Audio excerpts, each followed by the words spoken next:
Total Broadcast Powerhouse.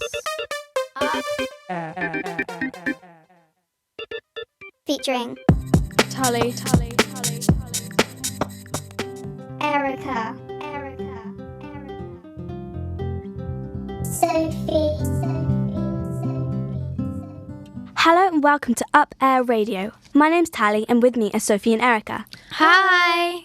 Today we have an exclusive interview with Corby radio station about what it's like to be on air. As well as plenty more news and reviews. But first, some brain teasers.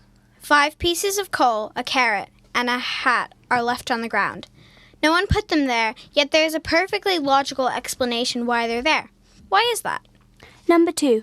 Julius Caesar and Cleopatra are found dead, surrounded by glass and water. How did they die? All answers will be revealed at the end of the show. Corby. Radio Station.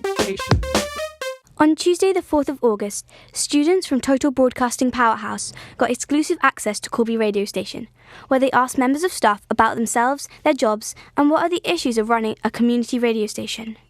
Corby Radio 96.3, the voice of Corby. Hi, it's Jessica and Erica here, and we're at Corby radio station. And we're so excited to see the facilities, have a tour, be on air, And really meet the people that have made this place go together and make it work. I'm here with Des, the manager of Corby radio station up in Corby. So how many people do you think it would take to run a radio station like this? So we've got over 40 volunteers and we have 3 full-time paid people.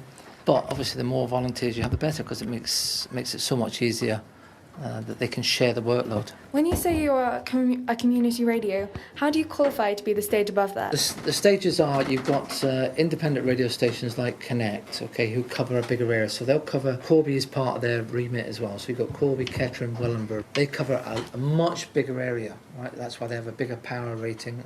If their license, they hand their license back or they lose their license, we could apply for it. What is the importance of having the adverts in the show? That's a really good question, and it's something that we get asked quite often. Why do we have so many adverts, and why do we have to have adverts? For a station like ours, that's what keeps us on air. That's what we rely on for revenue.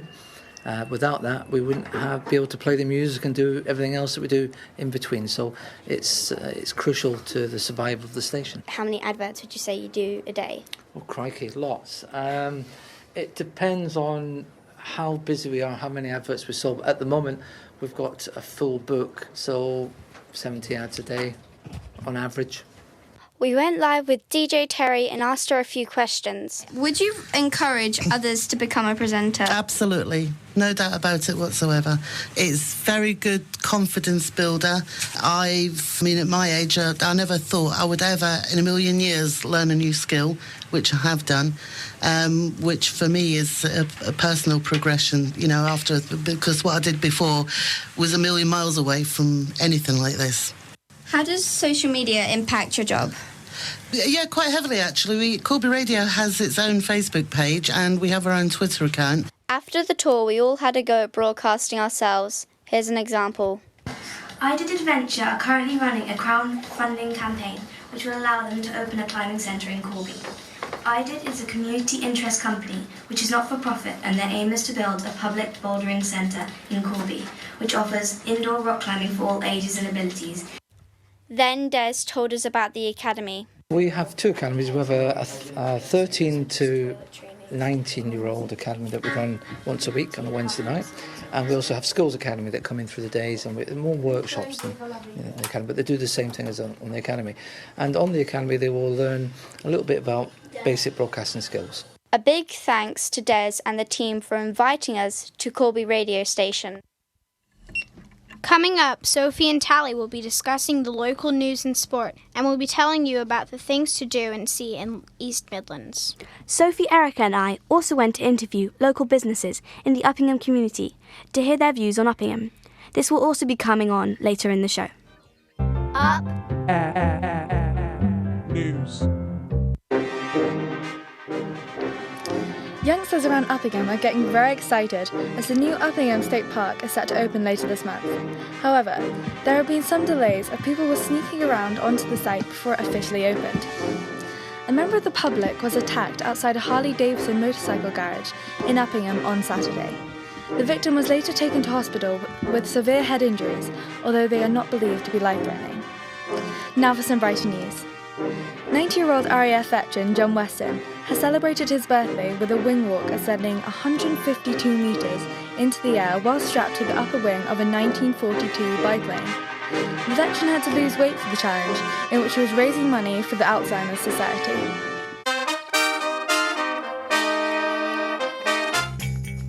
Sports.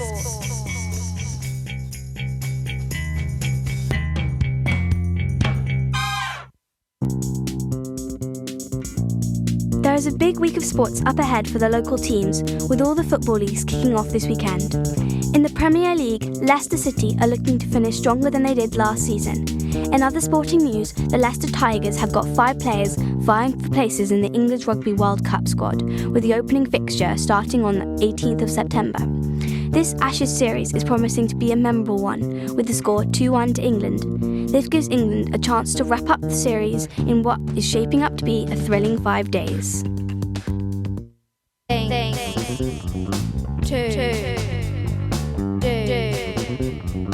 In the East Midlands. First on our list, and a personal favourite, is the National Space Centre, which is just as good as the name suggests. This family-friendly site, just outside Leicester, has everything from a 42-metre rocket, eatable space food, to a brand new programme, Human Spaceflight, which tests visitors' abilities to see if they can survive the dangerous journey into space as astronauts.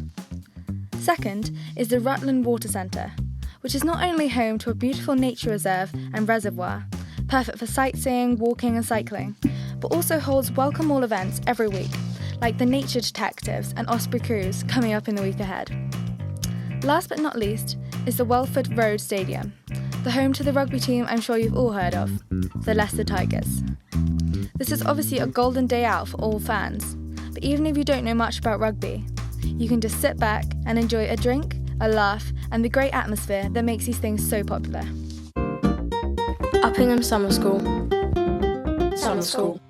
Uppingham Summer School will be continuing its courses next week with summer baking for kids and athletics, both starting on the 17th. Also see the summer tennis as part of the Festival of Sport starting on Monday the 10th. Check out uppinghamsummerschool.co.uk for more details. Uppingham Summer School. Erica.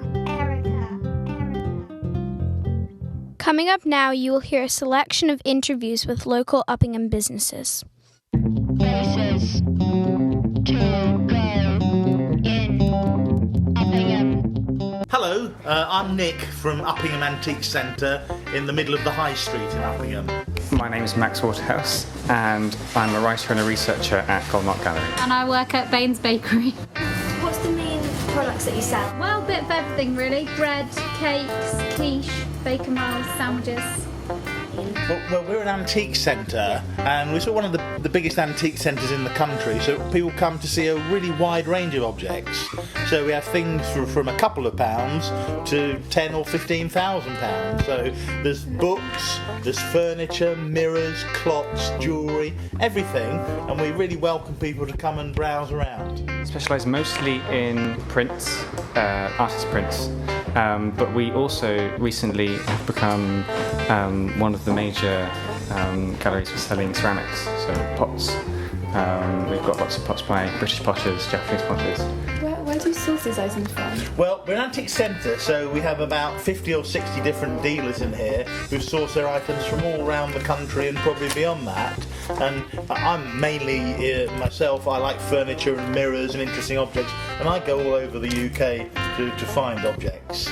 And we try and provide a real mixture, and it changes every day.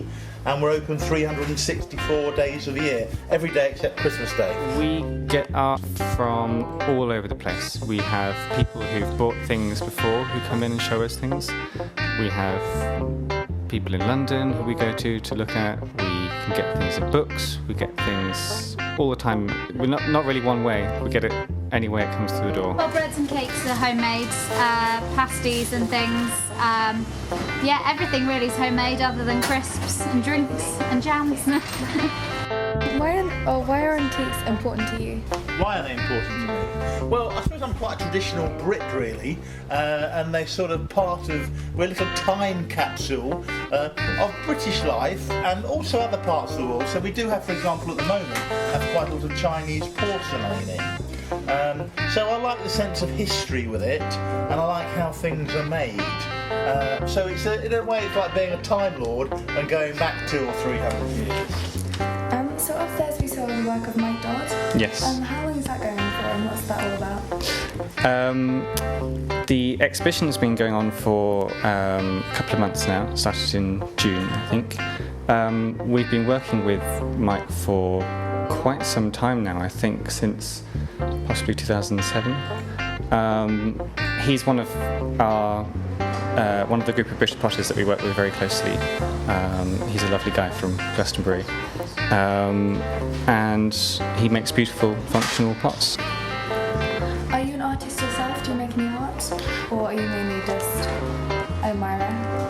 I'm definitely an admirer. Yeah, it's something that I would always love to have done, and I'm sure a lot of the people here would love to have done. But a lot of people who work here in the gallery are artists. They're printers and painters, so they can use that when they're talking to people about the work that's in here. So if you had to describe this gallery in 3 words, what would you say? In 3 words, everything is here. What would you recommend to a tourist in Uppingham? Well, of course, the Goldmark Gallery I would recommend. Baines does really nice cake. I would recommend going and getting a nice slice of cake from Baines. Well, how would you describe Uppingham in 1 sentence? I'd describe it as a really beautiful English market town. Picturesque, I think. Uppingham's like Little England. Quite a quiet town, full of old people. In your own opinion, why would you say that people should visit Uppingham? I think that sense of history. I think it's a little microcosm of English life throughout the past 5 centuries, really. And as you wander around the buildings, you can see buildings that have been here for 400 and 500 years. And there's a lot going on here. There's some really interesting craftsmen like Richard, who makes violins.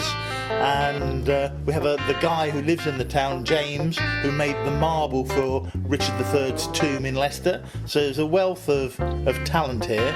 And of course there's always Don Paddy's, where you can go and have great cakes and sausage rolls. So there's a whole wealth of reasons, apart from the school, of course, which draws lots of visitors to the town. It's got a lot of history and it's quite a nice town. It's quite pretty. There's quite a lot of nice pubs and restaurants and things to visit. We have the Uppingham Historic Trail, I think it's called, that people can see like old bits of Uppingham, or there's Rutland Water, Stamford. We would like to say a big thank you to Baines, Uppingham Antique Centre and Goldmark Gallery.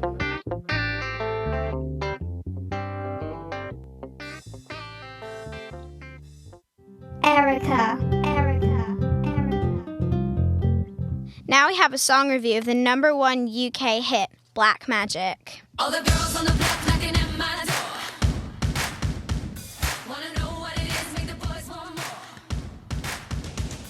more. This is their first single to reach #1 since Wings in 2012. This could be because of its catchy lyrics or edgy melody. It was reviewed positively from critics, although it was compared to songs from their debut album, DNA. Despite that, they're the first girl group to have a single at #1 for 2 consecutive weeks since Sugar Babes About You Now in 2007. Now for a review for those movie lovers out there. Ant-Man is a brand new Marvel movie telling the story of an unlikely superhero who is armed with the ability to shrink in size but grow in strength, as well as having a few interesting friends. Though some critics say that there is not enough storyline to fill up the full 2 hours, I disagree, as a superb performance from both accomplished actors, Michael Douglas and the charming Paul Rudd, was more than enough to keep me entertained. All in all, the fantastic graphics and special effects, as well as the quirky humour, makes this a must-see film. I rate this 5 stars. Tully.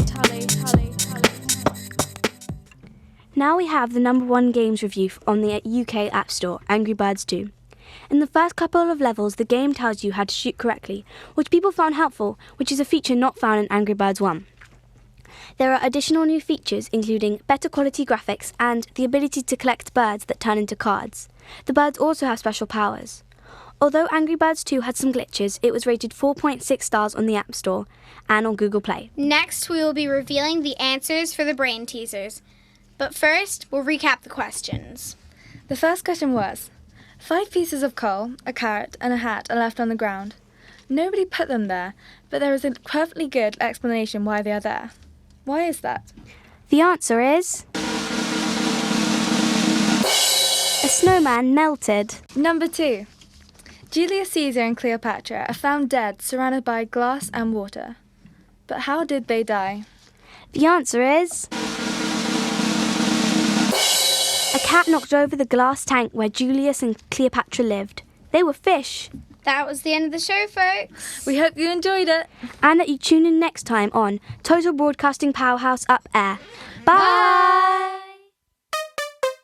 Total Broadcast Powerhouse.